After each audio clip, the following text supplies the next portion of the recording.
Doctor గారు, నా వయసు 45 సంవత్సరాలు. నా ఛాతీలో గాలి పట్టేసినట్టుగా అనిపిస్తుంది. శ్లేష్మం కొన్నిసార్లు దగ్గు ద్వారా వెళ్ళిపోతుంది. కానీ దగ్గు ద్వారా కూడా ఛాతీ క్లియర్ కావటం లేదు. ఈ సమస్య న్యూమోథొరాక్స్ ఏమోనని భయపడుతున్నాను. ఇప్పుడు నేను ఎటువంటి పరీక్షలు చేయించుకోవాలి తెలియజేయండి అని అడుగుతున్నారు. ఈ ప్రశ్నకు డాక్టర్ గారి సమాధానం ఇప్పుడు చూద్దాం.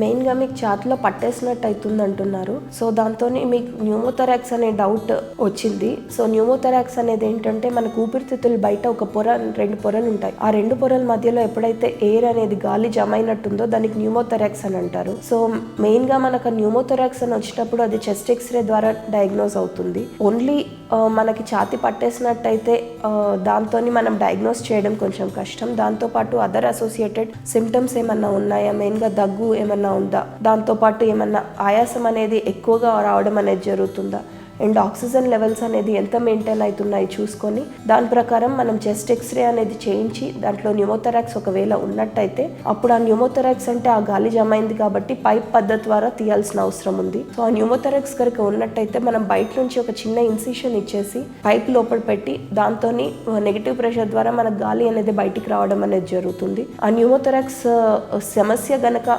ఉన్నట్టయితే మనం ఆ పైప్ పద్ధతి ద్వారా తీసేయచ్చు. ఒకవేళ ఆ సమస్య లేనట్టయితే మనం ఫర్దర్ ఇన్వెస్టిగేషన్స్ చెస్ట్ ఎక్స్రే చూసుకొని ఇన్ఫెక్షన్ ఏమన్నా ఉందా చూసుకొని ఇంకా అదర్ అసోసియేటెడ్ సిమ్టమ్స్ చూసుకొని మనం క్లినికల్గా కొరిలేట్ చేసుకొని దాని ప్రకారం ట్రీట్మెంట్ అనేది ఇవ్వడం జరుగుతుంది. సో దీంతో పాటు కార్డియాక్ ప్రాబ్లం ఏమన్నా ఉందా కూడా మెయిన్గా రూల్ అవుట్ చేసుకోవాలి. మెయిన్గా ఛాతీలో బిగబట్టినట్టు ఉన్నట్టయితే సో మీ డాక్టర్ దగ్గరికి వెళ్ళినట్టయితే దాని ప్రకారం మనకి ఇన్వెస్టిగేషన్స్ చేసుకొని మనం నెక్స్ట్ ప్రాబ్లం ఏముంది, అసలు న్యూమోథొరాక్స్ ఉందా లేదా అనేది చూసుకొని దాని ప్రకారం next further plan of action అనేది చేసుకోవాల్సి వస్తుంది.